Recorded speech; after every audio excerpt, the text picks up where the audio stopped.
Hello， 我是冰冰。小伙伴们，这一期我们去的是山西省的吕梁市，地理位置是在山西省的中部偏西。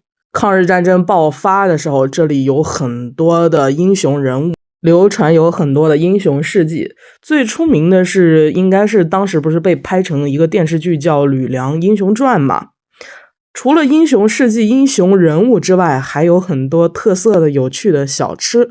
还有几个比较小有名气的小景点，这个是叫天真观，一起带你们去看一看。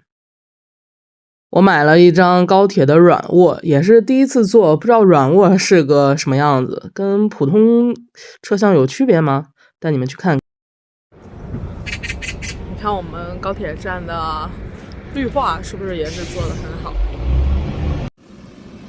在站台上按顺序等着，差不多等了有个10几分钟吧，车就来了。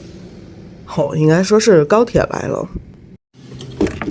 因为这个火车跟站台中间有一个缝隙，然后列车员会放一块铁板上去，他自己会上去踩一下试一下，然后再让你踏过去，把你的身份证各种证件给他，然后他检查一下，他有一个机器是上面核对一下有没有这位乘客，然后你就可以上去了。我今天买到的是软卧，我是第一次坐这个，它这是一个一个隔开的小房间。刚开始我都不知道那个门是怎么开的，我以为是把手然后朝右打开，最后有人告诉我是左右推动。然后我现在进了我的房间了。软卧也是卧铺，一个小房间，然后上下一面上下2张床，一个房间一共是4张床，上面有一个薄薄的枕头被子然后还有一个这个应该是娱乐的小电视吧，不过其他乘客睡着了，我就没有打开。看我对面的这个乘客他是睡着了，然后这边有个桌子，上面可以放你的饮料和水。现在躺在这个床上面可以看到外面的风景，绿油油的，挺漂亮的。从我家乡这边出发的时候，可以看到它这个4边的这个路是平坦的，然后要不就是田地，要不就是周围栽种的一些绿植。但是等一下到了吕梁就不一样了，先给你看一下我这边的窗外的风景。哎呀，这个时候应该给你们来一段 BGM， 但是因为版权的问题，下次我自己弹一段给你们听好了。墙上面还有架子可以放衣服，然后下边还有这个充电线。这个是洗浴室，我感觉比那个普通的列车它要高级好多，地方也比较宽敞。然后这个到了吕梁境内你发现没有，它这个山路变成一层一层的了，它开始有山了。之前不是查视频查到吕梁的4周围都是山吗？好了，很快就到站了。下站之后，哇，这里环境做得不错，很干净，很卫生哎。这是我拍到的全景照。大地方就是大地方，它这边还有电梯。我家乡可能是因为人口基数比较少吧，所以说没有安这个。那家伙每次出去玩的时候或者回来的时候，提着一大堆的行李箱要慢慢的走，真的是超不方便呐。我知道有很多外国人在看我的视频，他们不知道进站出站是用的什么证件。我应该是刷身份证或者是出行你的这个购票的这个2维码，应该就可以出站了。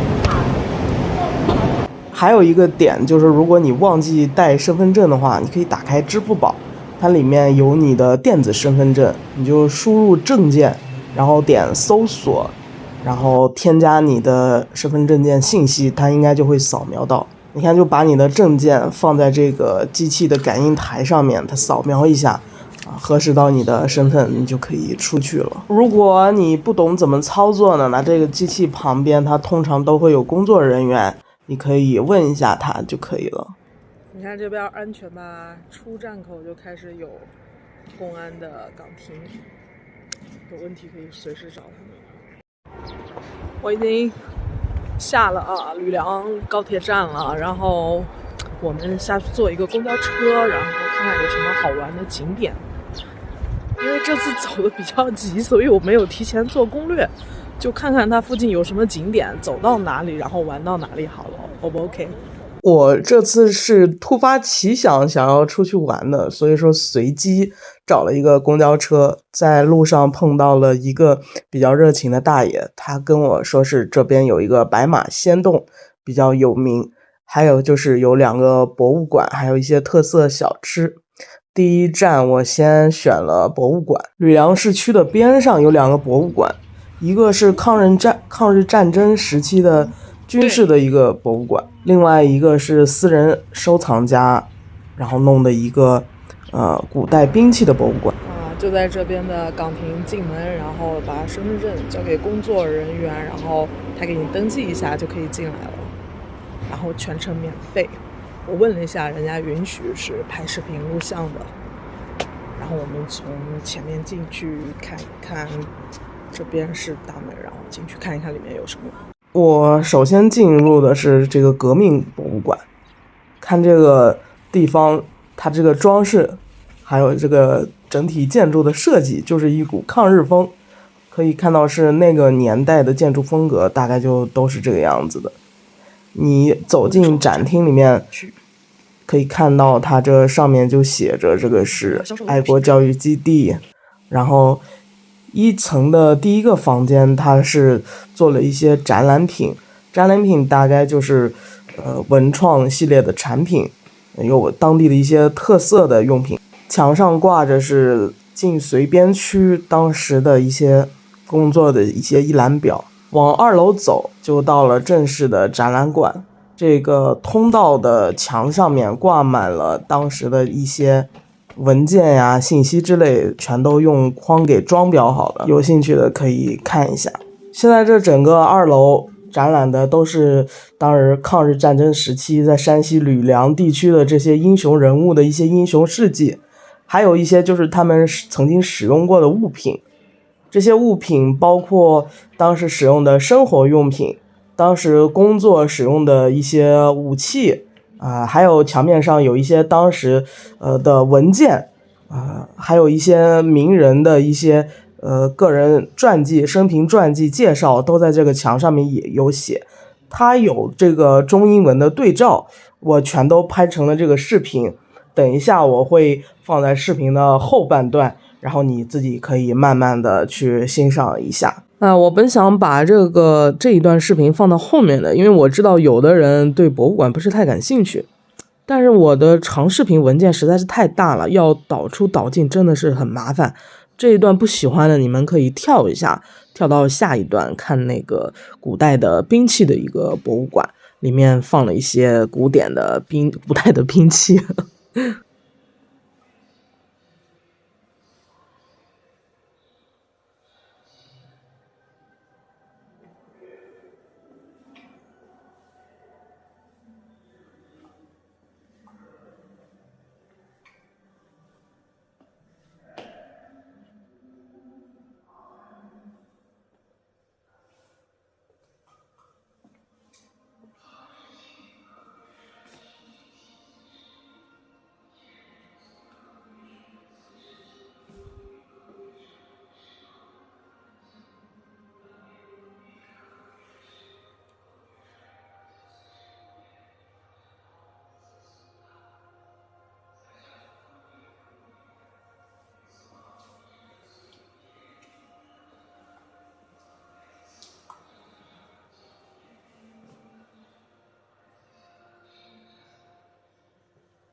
隔壁就是古兵器的博物馆了，一进门先给你来个远古时期的，这个是什么标志？然后就先从远古时期的那个是属于石器时代吧，人们是用石头打磨成各种武器兵器啊，新石器时代啊，然后来对付野兽呀，然后是不是争夺地盘也是用这些工具？还有就是它应该是生火的必须要用的一些工具吧。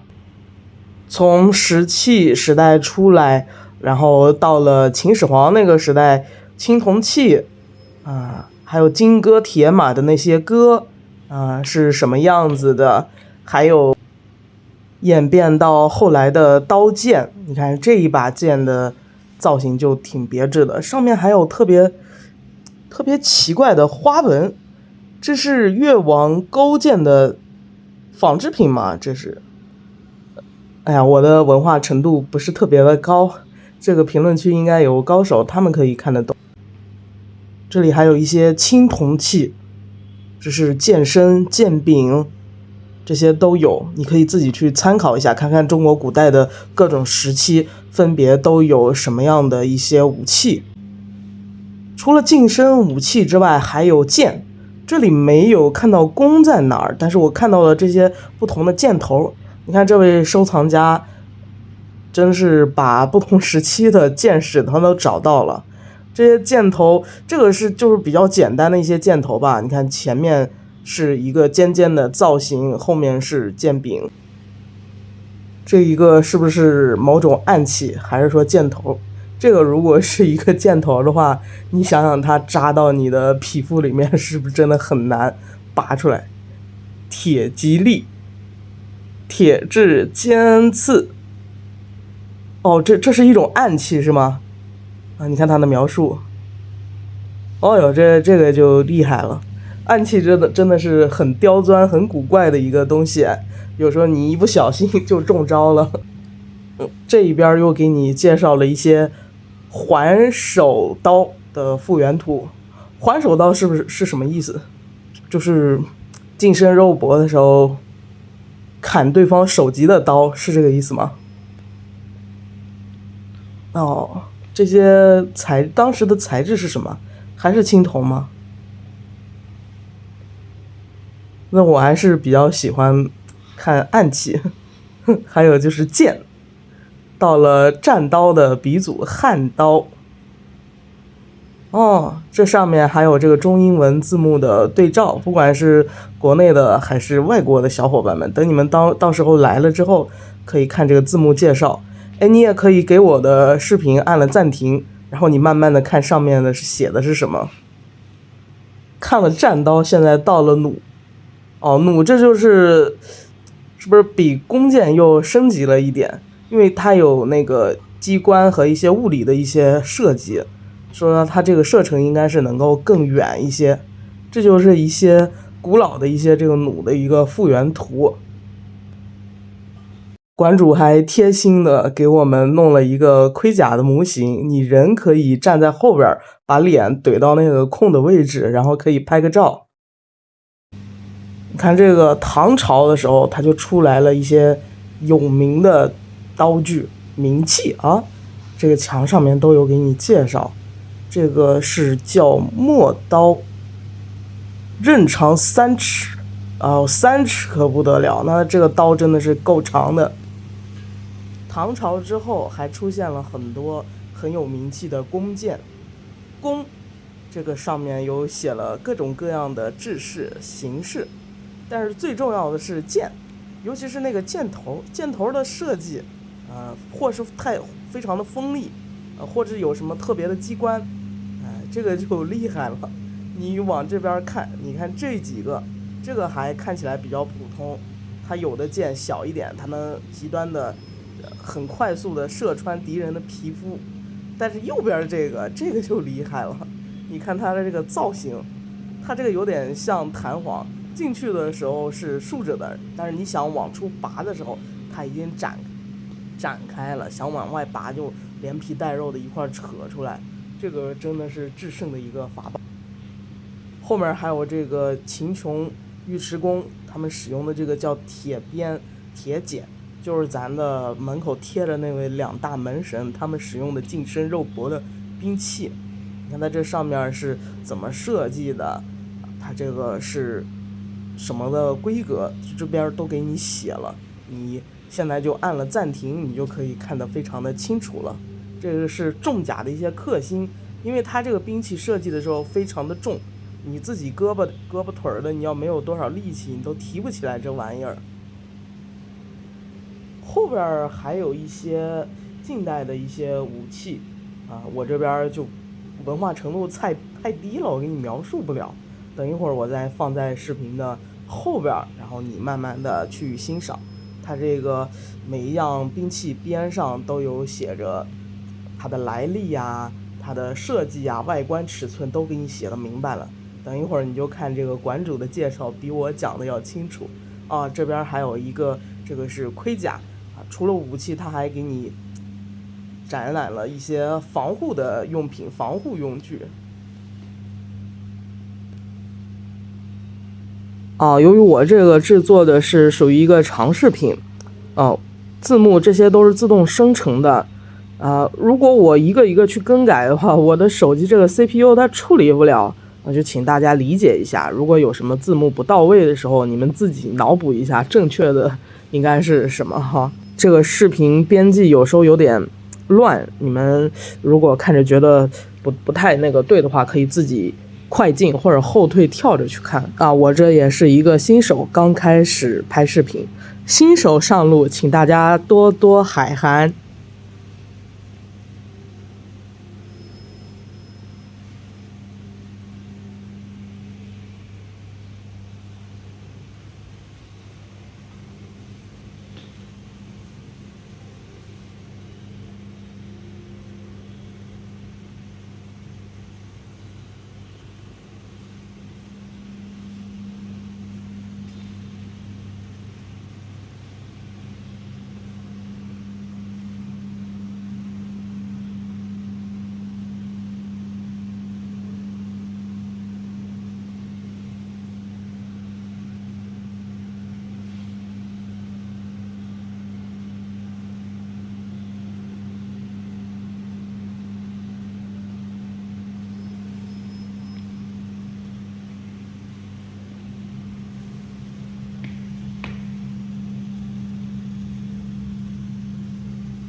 我进了一个那个商场，找点吃的东西。博物馆里面出来实在是太累了，然后我找了一个商场，准备弄一点吃的东西。就一个人，也没有点太多，就随便找一家小店吃饱就好了。它这边商场还是挺漂亮的，然后人也挺多的。我是找了一个，这个是韩国拌饭吧，点了一个咖喱牛腩饭，味道还不错。在一个叫什么时代广场还是什么宏泰广场，对不起我忘了，当地的小伙伴可以在评论区给我纠正一下。点了一份咖喱盖饭，味道中规中矩，价格倒是挺便宜的，吃饱就可以了。我本来是想来尝一尝这里的特色菜的，就是找这边出名一点的大饭店呐，然后我一个人实在是吃不了。等我改天有机会，如果是跟我当地的小伙伴或者是有朋友一起约来一起来吃饭的话，可以尽可能的给你们多点一些菜，给你们展示一下当地的一些特色。他那个大爷之前不是还跟我说了一个白马仙洞嘛，但是我从博物馆出来腿已经不能动了，太累了。然后那个白马仙洞距离市区大概要30公里，的公交车倒是免费的，你可以坐他那个车过去，但是实在是太远了，一来一回，因为我最后还要从吕梁站去回嘛，那就是60公里，实在是太远了。那这个地方就留待下一次好了，下一次等有朋友的时候我们再一起去。这个就是我点的咖喱牛腩拌饭，里面有胡萝卜，然后有很大块的牛肉，好像是15块钱还是16块钱一碗，就这样填饱肚子就好了。吃过饭之后，我无意间看到有一个小山头，然后上面好像是一座寺庙，看着应该是年代已经比较久了。沿着这条路后边那条路，然后应该是爬一堆台阶吧，就上去了。吕梁的城市还是挺漂亮的，除了周围有一些灰尘，可能是因为山比较多。你有时间的话，可以在这个岸边多走一走，心情感觉跟着会好一点。顺着这条路往前走，我们先去山上这个寺庙先去参观一下。一直怎么都走的小巷子，不得不说这导航为什么一直带我走的是居民区，而且周边还有很多的小巷子，我一度怀疑说咱是不是走错了，后来又看方向感觉没走错呀，就这儿没毛病呀。跟着高德地图穿过小巷子，我终于找到了这个位置，然后这上面立了一个牌子，原来这个地方叫天真观，果然如我所料，还是数不清的台阶。往上去看，哎呀，真的是，你现在在山脚下，你看这个路不算太远，你真的走上去，你才知道有多累。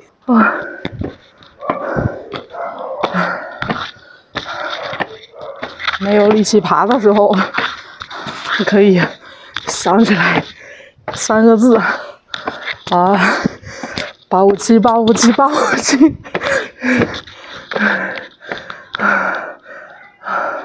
那俩字念啥呀？你看那边的房子建在那个山前面，看到没有？哎，不怕那个土堆坍塌吗？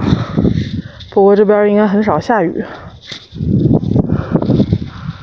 站在这个高处四周去看的，四面都是这个山。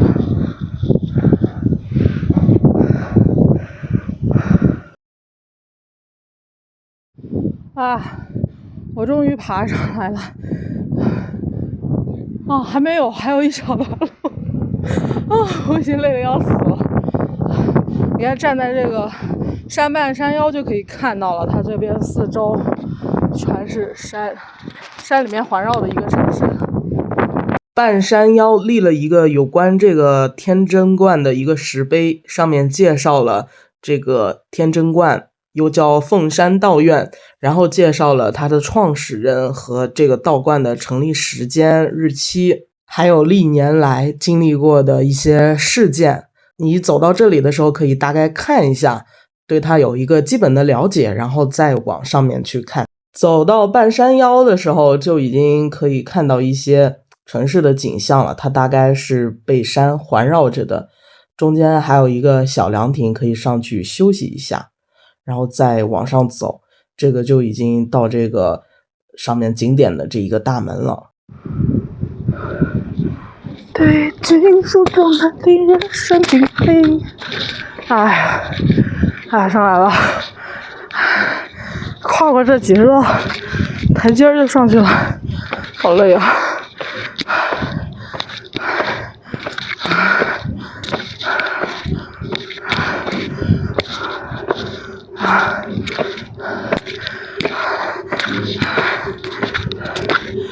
妈呀！到了吗？这边有一个雷公殿，但是上锁了。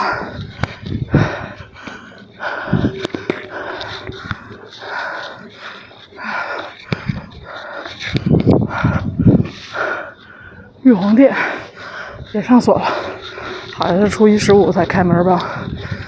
我来的不是时候。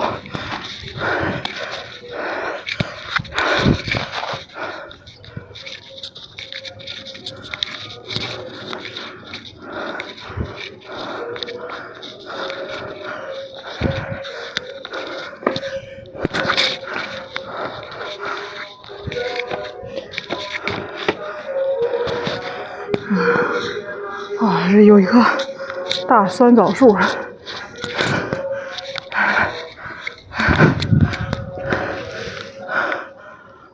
真的够大的。一般的酸枣树也就长到这么高，2米3米，这真的已经算很高了。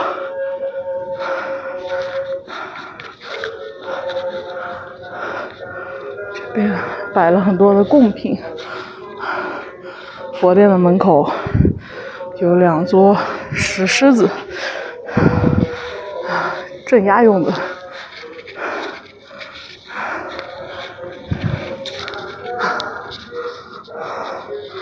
这边是用来供奉的专门修的烛台。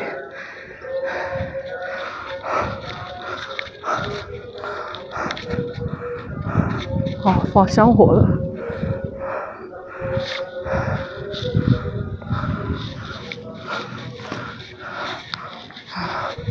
还有偏殿，不知道是通往哪里的，过去看看。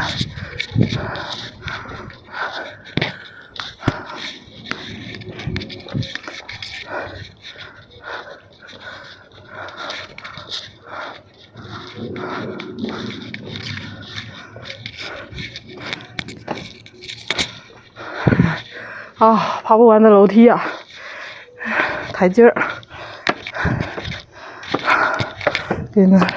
只能放下你的一只脚，比较陡峭。爬这种楼梯的时候要小心点，不要向后看，免得会恐高，你知道吧？哎呀，我先把上来了。这边是个厕所，然后这又是一个不知道供奉哪路仙家的神殿。三清殿哦，原来是三清。这里写着介绍：太上老君、弥勒尊佛、孔老、圣人，有求必应。这边有一个大的铃铛，应该是初一15的时候可以敲响它了。以后我们要绕过这里。这边设置了祭祀的东西。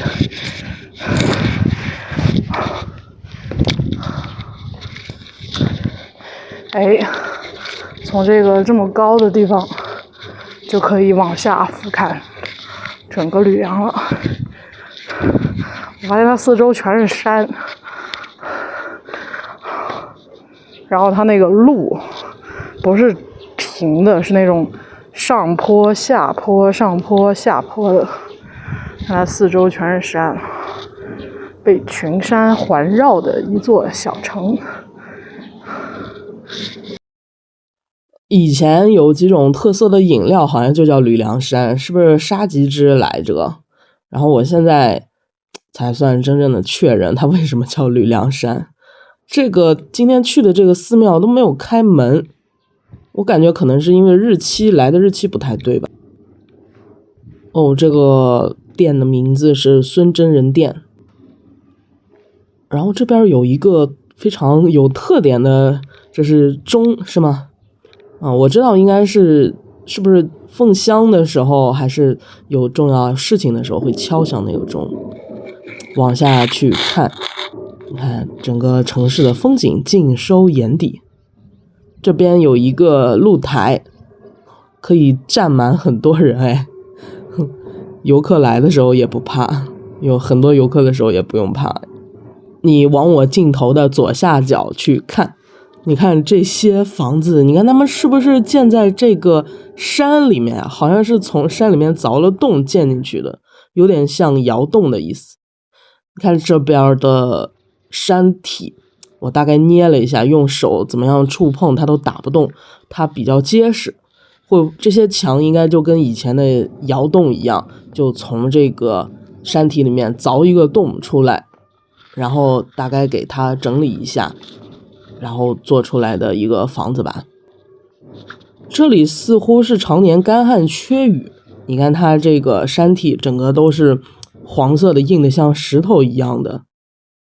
我把镜头拉近了一点，观察了一下，里面确确实实是还有人在居住。但是像我老家，我知道有那个类似的窑洞之类的，现在已经几乎没有人在里面居住了，大家都搬到了城市里面。但是这边还有一些看上去应该是老一辈的人在这里居住。半山腰有一个小凉亭，然后吹上来的风很凉快。如果你爬得太累了，可以在这里休息一下，树也挺多，很舒服。回去的路上还是看到了这样的山体，你看它这个山还是一层一层的，特别有点像那个陕西那个黄土高原。从山上下来，肚子有点饿了，我找到了当地的一个特色小吃，叫做碗团。进门就看见师傅在往里面打料汁，这大概就是油盐酱醋和一些辣椒油，应该也有蒜泥吧。这个我们本地也有，但是它好像发源地是从吕梁地区这边过来的，所以这边应该会正宗一点。我买了2碗去尝了一下，哎呦，它这个是2个碗扣在一块的，是为了节省这个场地是吗？吃法也真的是很有意思，你看它给了你一个小刀，你可以划着吃。哎，我一个人又要拍摄又要弄，真是很累。拿着小刀横向纵向给它切个10几等份吧，然后拿这个刮刀，然后沿着这个碗的边缘去转一圈，把它从那个跟这个碗的这个底部给它分离开，然后就拿这个小刀当做叉子一样戳到这个碗团，然后扎起一小块放到嘴里去吃。我不知道我给你们讲明白了没有，应该讲得够清楚了。山西的特产就是醋，所以它吃起来是酸酸辣辣的。辣椒油就看你个人的选择，在调那个调味汁的时候，你可以跟老板说我要辣的，我要重辣的，或者我要不辣的，他都会给你调成这个酱汁来。它其实就是一种面食，应该是荞麦面或者是油面，然后加水混合成的食物，然后蒸熟之后加上秘制的调料，这属于是一种粗粮，比较健康，强烈推荐你们尝试一下。上了高铁站，我买了一些特产，大概是一些干馒头之类的。上高铁站就准备回家了。高铁站这边就有意思了，你看我坐在这里，发现一个特别奇怪的，我那里是没有，可能大城市有。你看这位大姐他开着一个车过来过去的，他在扫地。那现在都科技比较发达了，都不用人工去扫地了。大姐直接开着车，车下面就是这个拖把是吗？车开到哪儿，地拖到哪儿，扫到哪儿。啊，好了，今天这一波的旅行就算完成了。吕梁市，下一次再来，我们去看一下白马仙洞。那下一期我们上什么地方去玩？